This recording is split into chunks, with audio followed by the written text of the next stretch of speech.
You've been doing this for a long time. You've been in Yeah. countless movies, countless films for a very long time. You're really a veteran in this industry. How have you seen the business side change for Black creatives? How have you seen it change and evolve from the 90s to where we are today? Yeah, I think first of all, it's an amazing place where we are today. I think, when I look at Macro and Charles King, I look at Ava DuVernay, when I look at Ryan Coogler and what he has done in the Marvel uh, um, universe, as they say, the Marvel verse. What creatives are doing as actors all the time, the directors and the producers. It's always an ebb and flow. It's a miraculous time where we are right now. And I remember when I was coming out of school, I remembered, Spike Lee handing out T-shirts on 68th Street and Broadway in New York as he was trying to get people to come to see this little movie called She's Gotta Have She's It. got to have it. Yeah, yeah, yeah. She's Gotta Have It, right? And and even before then, you think about, Gordon Parks creating what he created in the 70s and who we just lost,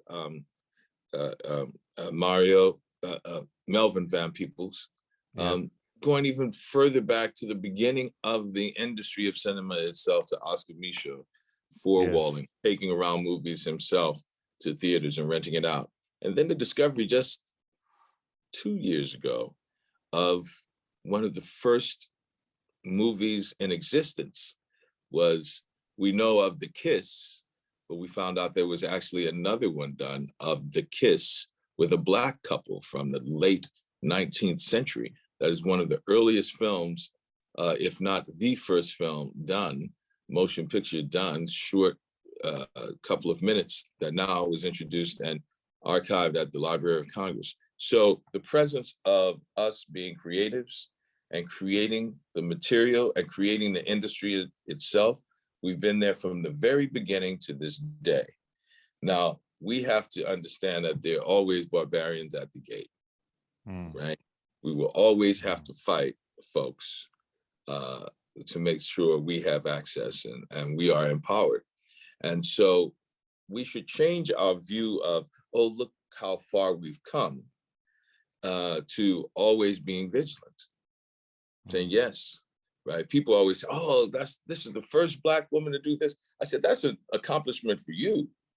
I've always known Black women who could do it and knew they were great. So this milestone of the first Black person who does this, and the first person, and we're going to have some first, when the Oscars happen, even that's really saying something about you evolving from your ignorance and intolerance of other people's views of the world. So we should celebrate it, because you've come to the best part of human nature and given up on the ugliness of your human nature. So I like to think of where we are as being our vigilance and our fighting to make sure that our voices are heard and our business is done well. We're at a very good place right now, but it's always a continuum that we have to be. It's a part of, it's an added part of the challenge that we as Black creatives, of people of color, should always be vigilant about, and celebrate it. I'm not saying that we shouldn't celebrate the distance and empowerment that we have, but also celebrate that we've known it's always been there, That's a good point, because I can recall when I was younger, Waiting to Exhale comes out, right? Of course, you're in Waiting to Exhale. It's directed by Forrest Whitaker. I think I'm 17. Yeah, I'm 17 at the time. Now, of course, I knew about John Singleton and Spike Lee, but I guess I was, as a teenager in West Philly, I remember thinking it was a big deal that Forrest Whitaker was directing a film about 4 Black women. So, like, to me, it's, I knew of other folks, but I'm thinking back to that moment thinking, wow, I was programmed to think that this isn't a continuum. I mean, I'm 17, what do I know? But still, I remember thinking like, wow, Forrest Whitaker's directing a movie about 4. I saw it 3 times in the movie theater. and I was a Right. Oh, broke wow. 17-year-old. Great. Yeah. But like all of my friends, we all collectively got together. So I think it's an interesting balance of a celebration, like you said, but You're acknowledging and absolutely knowing. right. I don't want to give the impression that I'm saying we shouldn't Right, right, right. celebrate the milestones or the breakthroughs. We shouldn't celebrate the business that Ava DuVernay has created, the business that Charles King has created with Macro, the scope of work that Denzel has put together, what Viola Davis has done, the impact. I've been, I guess, 35 years in the business.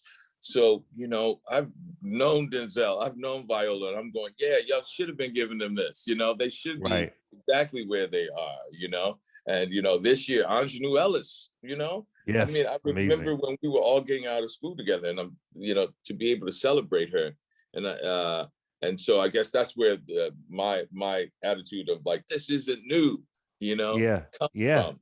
But I can never, ever lessen the impact of someone who is coming to it new, as you, Yeah.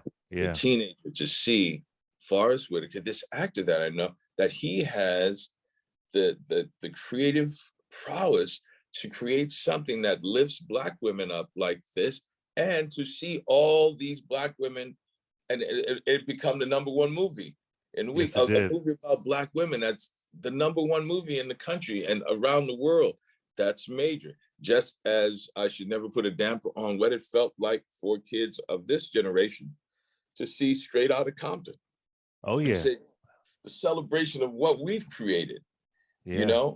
and that it was given voice and it's elevated. So I'm not putting a damper on that. I know the power of it. Oh, yeah. And so that's what I believe where we are, because then there will always be moments of awakening, as I call it, just another reminder of the vigilance that we have to have. That But I like one of the the idea top of seeing it. Hollywood directors is stopped in a bank because he must be a bank robber, right? As Right. he's taking out some money. That was just an awakening, just to be reminded, Yeah. of why we have to be vigilant. Go on. I'm sorry, Greg. No, but I like the idea of seeing it as a continuum, because when I was in high school and even college, when we would learn about films, we never learned about Black films. We never learned Mhm. about Black films. So I like the idea. So for all the young folks out there listening, I think it's really important to see it as a continuum. I love that. And of course, I love Waiting to Exhale. I just watched it about 3 weeks ago. Yeah, I watch at least once a month to keep myself fresh on the quotes. You know yeah, what I'm yeah, yeah, saying? yeah. That's it. Just to keep myself fresh. That's it, I'm man. curious to know, though. Again, your history is so robust, and if you're just tuning in rather, check out Wendell Pierce and Don't Hang Up. It's on Bounce March 20th. When did you first fall in love with acting? Oh, I was a kid in New Orleans. It's really interesting. My parents would go see a group called Free Southern Theater. And the Free Mm. Southern Theater was a group that came together at the height of the civil rights movement to go out. They would go out on the marches. They were based in New Orleans, and they would go out on the civil rights marches and doing plays and all. Very political and very theater with a message. But I was too young to go. I would be a kid, and my parents would go. And then I couldn't wait till they came home and they told me the story of the play. Tell me, what did you see? What was it like? That group, as it evolved, it turned into the Dashiki Theater and the Ethiopian Theater. Different members started. And when I started doing plays, and I studied with them, and they became like my mothers and fathers in theater when I was just 13 and 14 years old, doing plays around New Orleans in community theater. And then I studied at the New Orleans Center for Creative Arts, which was a high school specifically for a performing arts high school. And then I went to Juilliard at 17.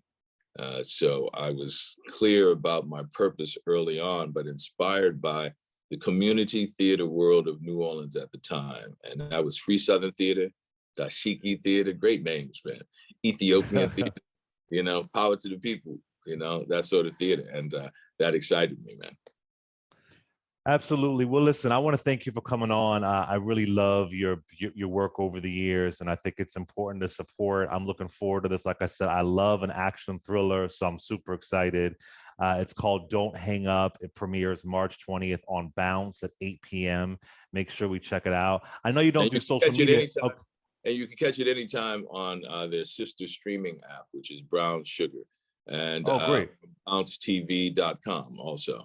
So Weren't you'll you be in able Brown Sugar too? Weren't you in Brown to, Sugar as yeah, I well? was in Brown Sugar's movie. Yes. Yeah, I know my history now. Yes, man. Yes, indeed.